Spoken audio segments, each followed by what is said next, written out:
This is episode 2 of the New Orleans Saints franchise. We are 1-0 coming off of a win versus the Arizona Cardinals last week. We take on the San Francisco 49ers this week, and they are also 1-0, and we do have an injury.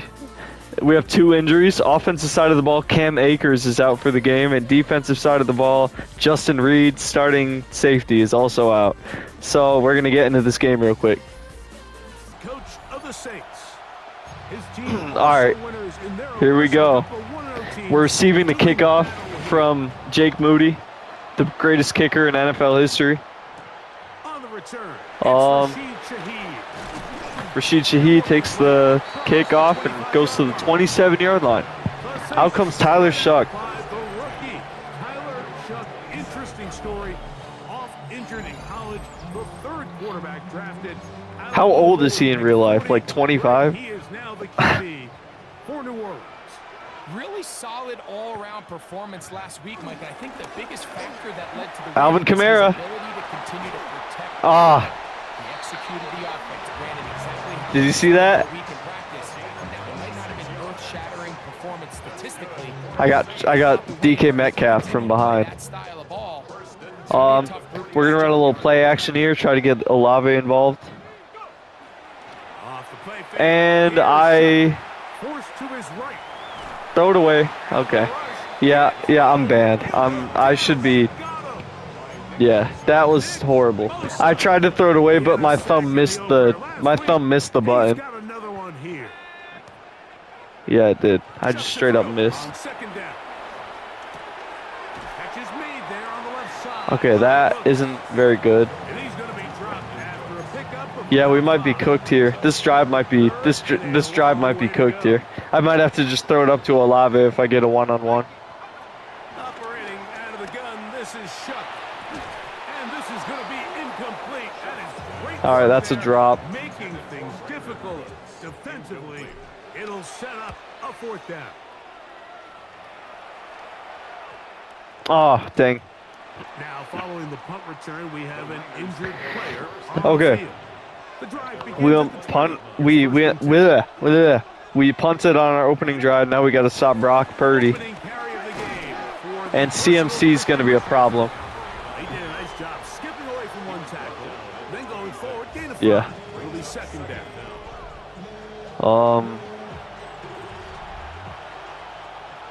He's always a problem. Throwing 2nd from and the 4. gun is Purdy. Oh, he's going to throw it right there, isn't he? Nope. He'll locate his tight end, George Kittle. George Kittle. 13 yards on that pass play. It's good for a Niners 1st down. 1st and 10. Hand off CMC to the outside. Good tackle. Forward for maybe a yard. Ugo Amadi is there on the stop. From the 41. Here's 2nd and 8. A tight Demario end in Davis. motion now. They run once more with McCaffrey. Good tackle again. He'll pop Glaze. his head for about 4. All right. Set up 3rd and 4. What coverage are we running here? Should we run man, blitz, or zone? Zone. Okay. 3rd and 4. If we convert this, I'm blaming you. No, I'm kidding. out of the gun. It's Purdy. Oh, we got to stop. Here's Saul on the right side. They're going for it. Very close They're to going a for first it. We have to down. blitz. He got there. We have to. And yes, they're going to mark him a yard short. This is a run. They'll try to sneak it here. They sneaked it? Niners 1st down as they find a way to keep the chains moving. I didn't know the CPU could sneak. Out of the gun. Here's Purdy. Purdy running it. Oh, and he dives down like Jalen Hurts. Down after a gain of 8. Come to the line now on 2nd and 2. Pete Werner. We're about to get a pick with Pete Werner. Snap to Purdy. Never mind. That's taken in by Jennings. And he gets run He literally got taken out of bounds short of the 1st down, but forward progress. to throw. It's Purdy. He's got the tight end, Luke Farrell. Luke Farrell? After the catch, he gets that forward for a gain I don't even know who these people are, bro. I don't know who that is. So we've come to the end of a fairly Oh, he went to evenly Ohio played State. opening quarter. What will the second quarter have in store? More from New Orleans after this. On second down, it's McCaffrey. Oh my gosh. And they Okay, finally let me see. get him down, but not before he What gets did you to just the send me? 4-yard line. This opening drive, it has been a work of art. What did you just send me? Now, they put the finishing touches Okay. on. It's first Danny and goal. Stutzman. He has all day. To the end zone, he's got it. Ricky Pearsall. Pearsall, touchdown San Francisco. It's his second touchdown of the year. Is this Justin Tucker? Tucker's extra point. Justin Tucker is the kicker. 49ers will take a 7-0 lead. Out now is the punter, Morstead, following the I did look at my phone. I'm He scared sends now. this away. Now return coming from the 7. Oh my gosh. Took a shot right there. Tyler Shutt comes back out onto the field. See the football for the second time. So, Greg, let's pull back big picture. and I talk did. NFC South for a second, a division that you know so well. We've got teams that have been to the Super Bowl in the last 15 or so years out of this division. Yet people Oh, yeah. overlook it at times. Maybe they've overlooked how good Tampa's been the last 4 years. I looked at it on my without actually opening messages. That the NFC South was the toughest division in football. I mean, you mentioned Super Bowl teams. Tampa Bay won one recently with Brady, and then Atlanta, they made Let's the Super go. Bowl with Alvin Kamara. And New Orleans, and obviously the success they had with Drew Brees. Alvin They Kamara. played in a Super Bowl. I mean, this was a division you didn't want to play. Now, they've all All right, fallen 4 on their minutes, resets, 20 new seconds. coaches, new quarterbacks. Tampa Bay has done the best job Right there. weathering and taking advantage Alvin of Kamara, their rebuild, second their and next inches. in the midst of a down division. So We're gonna run a fullback dive here. Foster Moreau. Can Carolina, New Orleans, can they catch up? Because right now, No, like you said, absolutely not. Tampa's been the dominant team in this division. Greg, you lived it, you know it. While these may not be the biggest markets in the league, the rivalries amongst these teams really elevates what you see when you watch the NFC. All right, South first and play. 10. Yeah, and over the years, Please there's been some don't amazing pressure me. games played Oh, right between there, wide the open. same quarterbacks in uniform for Brandon all these Cooks. teams. He dropped it. A lot more history and a lot more, kind of relevance than maybe it feels as of late. The markets are a little What? smaller. The teams have been down. They might not have the premier star players that they had in past generations. So they've got to continue to rebuild these rosters. That was a Continue to have these new coaches find their crappy footing. play that I just We ran. might be a year or two away from the NFC South getting back to what it used to be. That too. Third and long. From the gun, it's Oh my gosh. You look Olave. in the air, and there's Olave. 4th and 5. And a We're gonna have to kick a field goal. They did not let him get away. He's well short of the first down. Oh, did I just miss it? No, okay. Groupie's kick is good. And the Saints are on the All right. board. It's 7 to 3. He made the field goal a moment ago.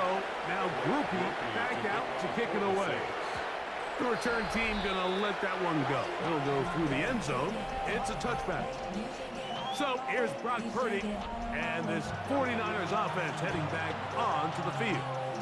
Greg, you take a peek back and look at the NFC West in totality.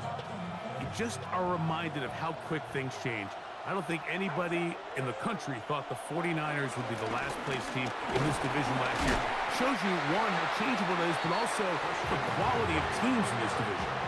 Absolutely. And I mean, they were the Super Bowl favorite, at least out of the NFC a year ago. And then to find themselves 6 and 11 at the bottom looking up, it's pretty remarkable. But to your point, Mike, it just shows health, a little bit of good fortune. The other teams in your division, if they're a little weaker, your path is stronger. There's so many elements. The way the NFL schedule is set up, it's all tied. If you're good, we're trying to bring you back down towards the middle. If you're bad, we're trying to bring you up towards the middle. It's a league of parity. It's a league of ups and downs. And the teams that can break through that and sustain success, we got to give them a lot of credit. And what I love about this division, Greg, is the different philosophical challenges that defenses see. We know Kyle Shanahan does with the Niners, the Rams and Sean McVay always at the top end of the game. And then the unpredictability of Kyler Murray plus the physicality that Seattle has played with. You've got to have a lot of clubs in your bag to play defense in the NFC West. Oh, absolutely. And just think even a couple years ago, it was even harder when those teams were all competing for Super Bowls year in and year out. So it's a really good division. You have to be able to play really top-tier defense, to your point, because all 6 of those games, when you play all 3 of those division rivals, it feels different, it looks different, and if you're not good, they're going to score 30 on you. So it's a big challenge. It's not a division for the weak of heart, and it's going to be fun to follow along and see who comes out on top. 1st and 10 for Purdy. That's caught. Christian McCaffrey. And good yardage there after the catch. They'll wind up with a gain of 7 on 1st down. Brings up 2nd and 3. Kittle is the man in motion. Purdy going to give this one to McCaffrey. And he's going to be stuck well behind the line of scrimmage. A play going absolutely nowhere.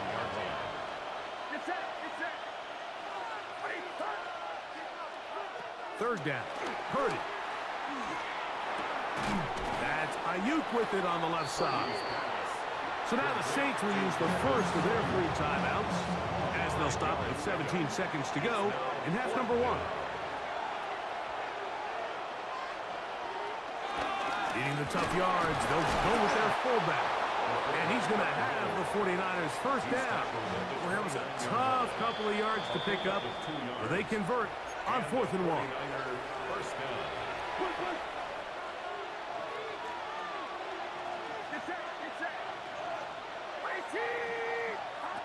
From the gun, it's Purdy.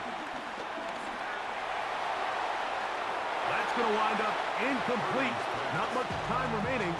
Time for one more snap here in this first half. Asante Samuel on the coverage. Tucker's kick is good. And the Niners going to tack on 3 more, extending the lead here late in the first half. What a methodical drive to close this half out. I mean, let's not forget, Mike, they get the ball after the break as well, so they get back-to-back. They call it doubling up possessions. Last one of the first half, first one of the second half. It's a great opportunity to put some distance between you and the opponent. 3rd quarter set to commence. And we're back underway here on EA Sports. This one taken at the 7. And it'll be brought down past the 25. Decent field position to start this drive. 49ers offense going to have a first crack at it as we begin this 3rd quarter. Well, Greg, it will be a very busy stretch for the Passports. A lot of international games to look forward to. 7 in all outside the U.S. Chiefs and Chargers last week in Sao Paulo. Great ones to follow. Vikings and Steelers in Dublin. Vikings in London playing the Browns the very next week. Broncos and Jets. Rams and Jags. They'll also play in London week 6 and 7. Falcons and the Colts are going to be in Germany in week 10. And then the Commanders and Dolphins wrap up the international slate. That's in Madrid week 11. Greg, this has been such an additive part to the NFL season, all of these international games. Yeah, I can tell you, Mike, having played one of the international games towards the end of my career in London, when I played for the Carolina, it's a great experience. It's fun for the players, it's fun for the coaches, it's fun for the fans and the families. So I expect this slate to continue to expand. There's so many fun international cities around the world that love NFL football. And from what you hear, there's more to come. We could be at the point someday, very soon, where every team plays one game outside of the U.S. in each regular season. And he's going to be brought down after a short return. And that's where his team will get possession of the football. The Saints offense getting ready for their opening possession of this second half. Now, Greg, as we get the season going, obviously the adjustment to last year's new kickoff rules in place. We talked to a lot of coaches during the year. folks didn't seem too bothered about letting the other team have the ball at the 30-yard line after a touchback. But the 35-yard line, I don't know, does that feel any different to you? You know, it does, and I think the part that people don't talk about enough, Mike, is the impact that it's making on going for it on fourth down, not settling for field goals. Because remember, in the old days, if you got stopped inside the 5 or you scored inside the 5, it was all the difference of if they kicked a touchback, they got the ball at the 20. It wasn't that much of a spread, but now all of a sudden, is it in my best interest to settle for a field goal and kick off when I could give you the ball at the 35? Or even if I fail down there tight in the red zone on the 3, you now possess the ball inside your own 5-yard line. So I think that's an element now that's causing offenses to go for more touchdowns, kick less field goals, because the ensuing kickoff is giving my opponent the ball in much more favorable territory. You know, the other rule that is adjusted are overtimes in the regular season will mirror playoff overtime, each team getting the ball. I am so happy, Greg, because it just felt so incomplete when a team got to overtime, but then their offense, which may be the best part of the team, never got on the field.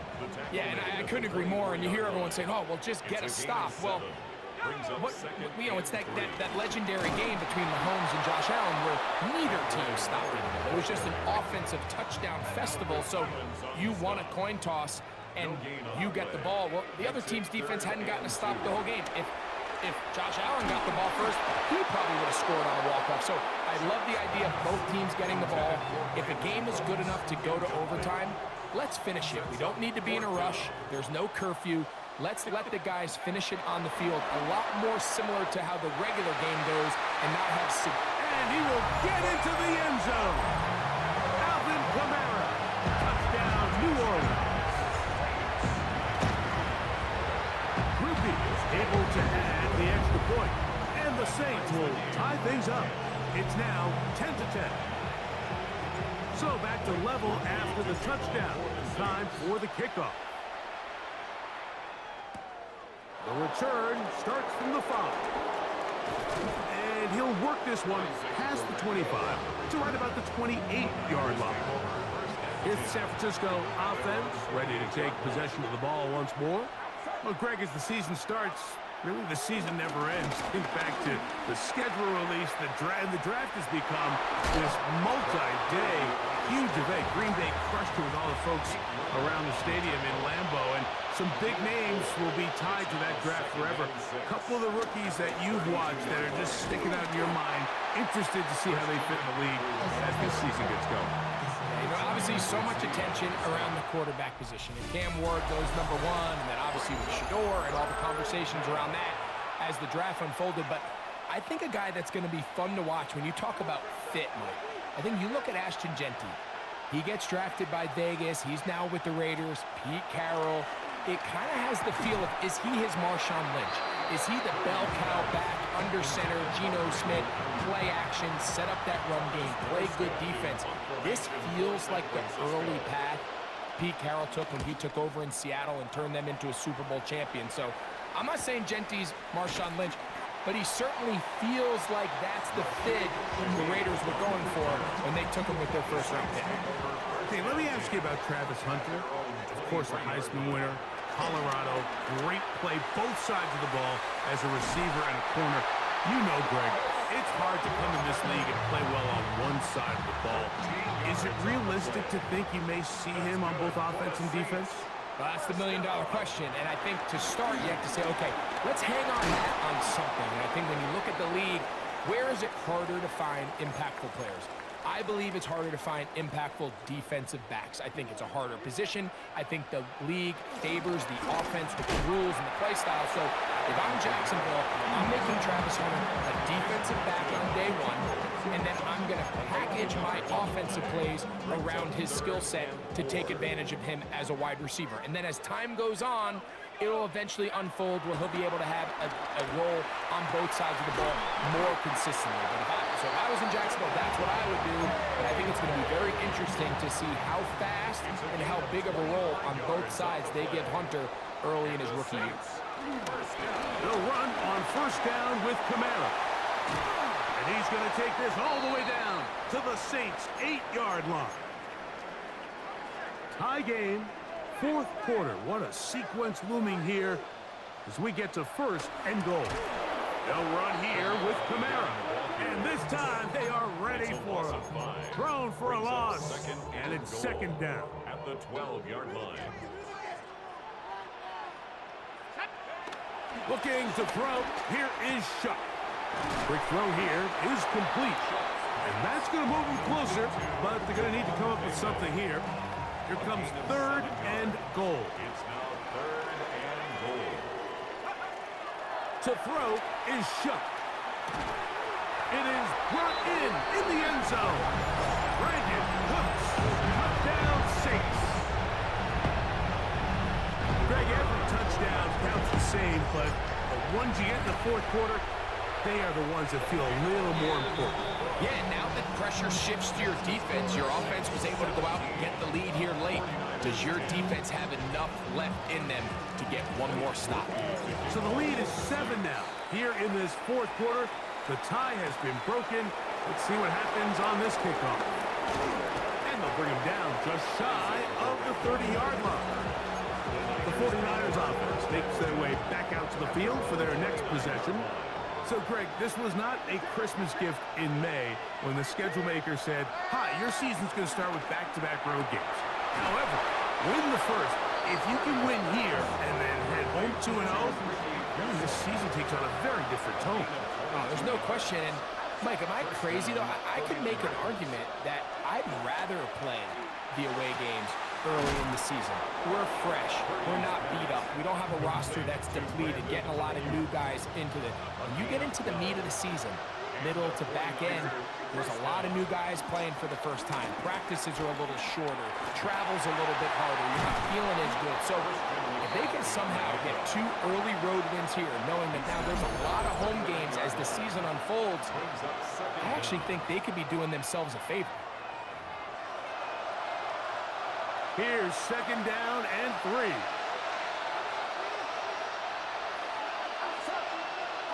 They'll drop to throw. And this yields nothing. He's out of bounds right at the line of scrimmage. Noise reverberating off the roof. Very loud before third down. That is incomplete. Here we go. They're down to what could be their final play. It's fourth down.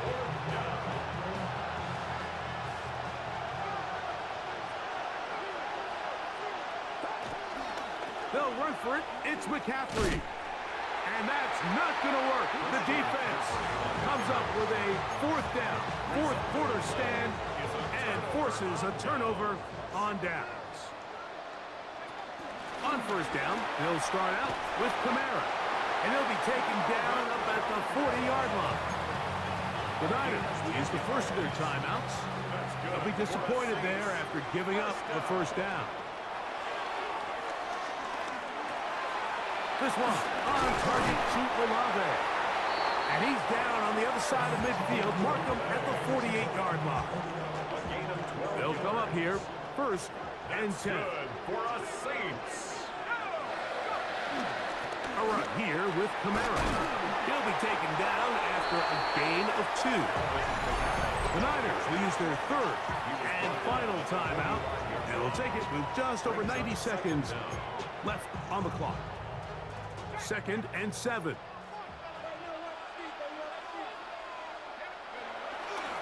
They'll go again here with Kamara.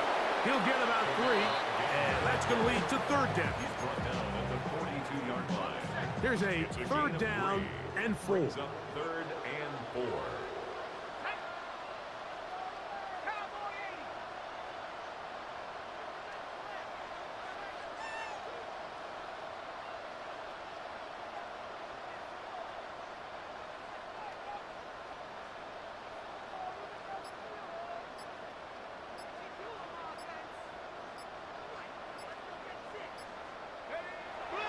Throwing is Shuck.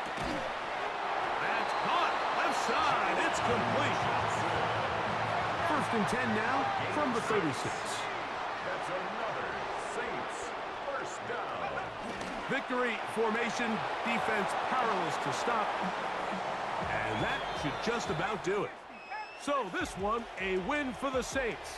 They get the job done here at home, and they follow the opening weekend victory with another here to move to 2-0 on the season.